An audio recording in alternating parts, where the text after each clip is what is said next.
السلام علیکم دوستوں، میں ہوں آپ کا دوست آصف علی سلطانی۔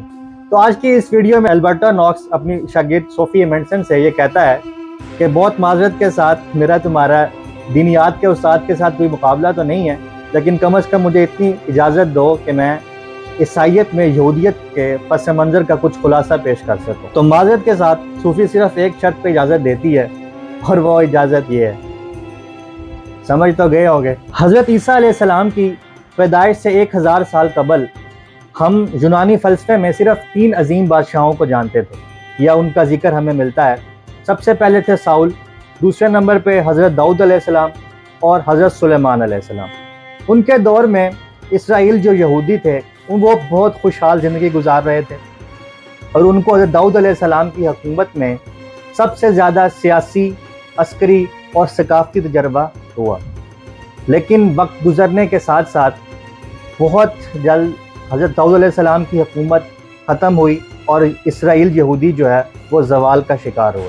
تو جب بھی بادشاہوں کے انتخاب کا عمل ہوتا تھا تو وہاں کے جو لوگ تھے وہ تیل سے اس بادشاہ کے سر کا مسح کرتے تھے، تو جس کی وجہ سے اس بادشاہ کو مسیح کا خطاب مل جاتا تھا، یعنی اب یہ وہ مسیح ہے یا یہ وہ بادشاہ ہے جو ان تمام لوگوں کو مشکلات اور مصائب سے چھٹکارا دلائے گا۔ لیکن کچھ زیادہ عرصہ نہیں گزرا تھا کہ اسرائیلی مملکت زوال پذیر ہونے لگی اور 2 حصوں میں تقسیم ہو گئی، ایک شمالی مملکت اور دوسرا جنوبی مملکت۔ شمالی مملکت جو ہے وہ اسرائیل کے نام سے جانی جاتی ہے، اور جبکہ جو جنوبی مملکت ہے وہ یہودیہ کے نام سے جانی جاتی ہے۔ 722 قبل مسیح میں شمالی مملکت کا حال بھی کچھ اچھا نہ رہا، جبکہ 586 قبل مسیح میں اہل بابل نے شمالی مملکت کو فتح کر لیا اور ان کو اپنا قیدی اور غلام بنا لیا، اور ان کی یہ قید تقریباً 539 قبل مسیح تک جاری رہی۔ تب کہیں جا کر انہیں یروشلم واپس آنے کی اجازت ملی اور عظیم ہیکل کی دوبارہ تعمیر کی گئی۔ لیکن حضرت عیسیٰ علیہ السلام کی پیدائش سے قبل تک جتنا بھی یہ عرصہ تھا تو یہودی ایک غیر ملکی تسلط کے زیر اثر اپنی زندگی گزارنے میں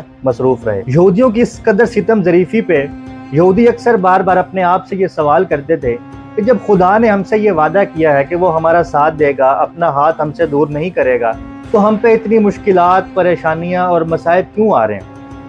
تو پھر جب یہ چیمگوئیاں ہوتی تھیں تو لوگ بھی اپنے آپ سے یہ کہتے تھے کہ ہم نے بھی خدا کے احکامات کی تعمیل نہیں کی، جس کی وجہ سے ہم میں جو ہے یہ پریشانیاں جھیلنی پڑ رہی ہیں، مشکلات کا سامنا ہو رہا ہے۔